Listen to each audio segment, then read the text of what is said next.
Hello friends, welcome to my channel. তো আজকে ভিডিওতে দেখাবো এই ধরনের রেডিও অ্যাম্প্লিফায়ারের সার্কিট রিপেয়ারিং, এর ওয়্যারিং কীভাবে থাকে। তো এটা আমি একটা পুরনো অ্যাম্প্লিফায়ার থেকে বার করেছি, তো সেটার ওয়্যারিং সব নষ্ট হয়ে গেছিলো।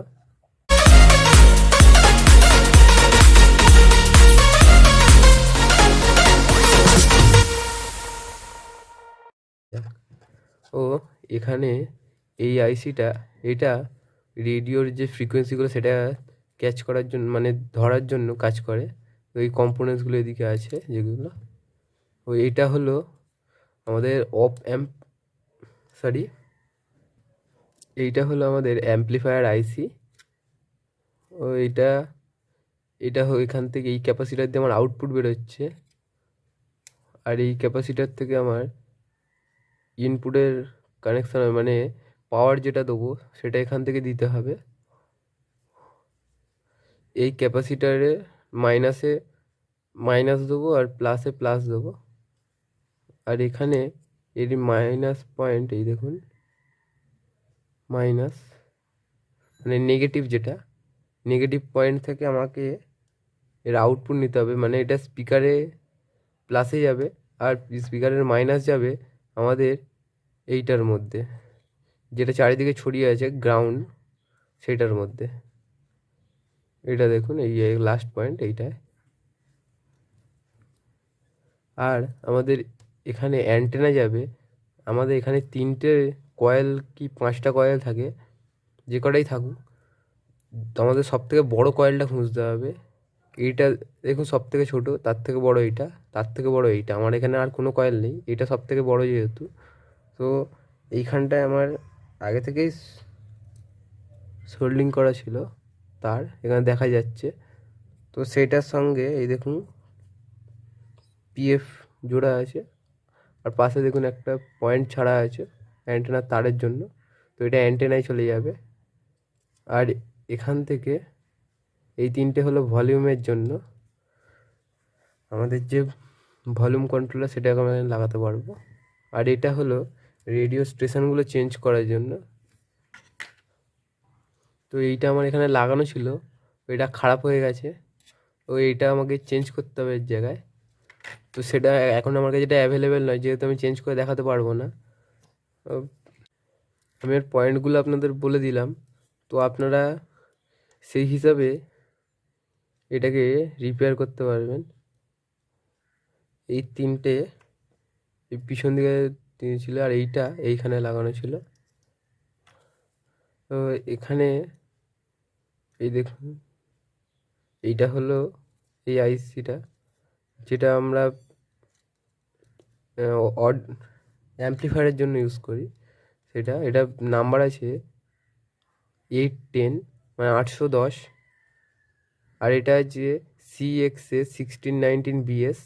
তো এই আইসিটা আপনারা এখন পাবেন না, মানে এটা রয়েছে, এটা এখন SMD টাইপ বেরিয়ে গেছে। এটা এখন নাম হয়েছে CXA 1619BM,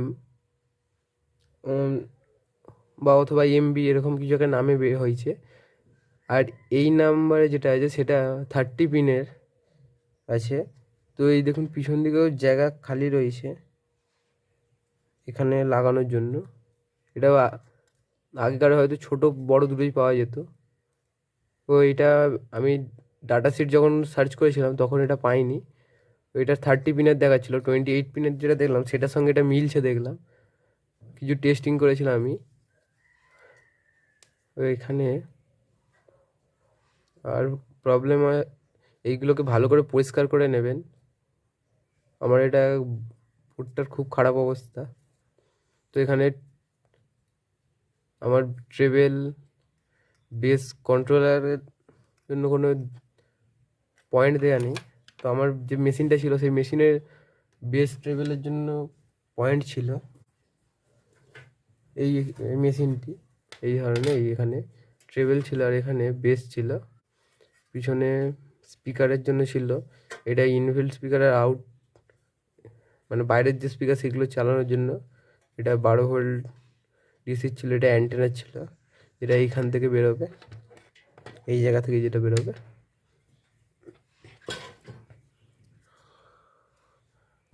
এটা আপনারা 3.7 ভোল্টের এই ধরনের যে ব্যাটারি হয়, এইসব ব্যাটারি দিয়েও চালাতে পারবেন।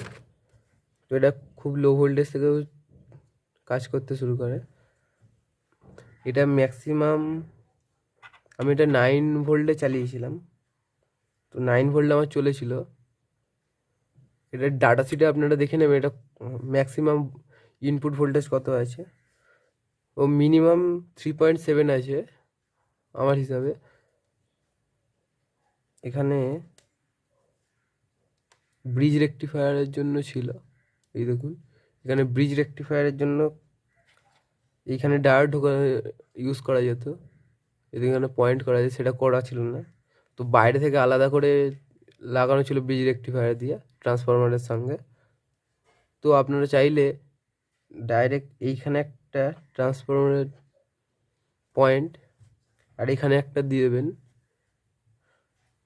আর এইখান থেকে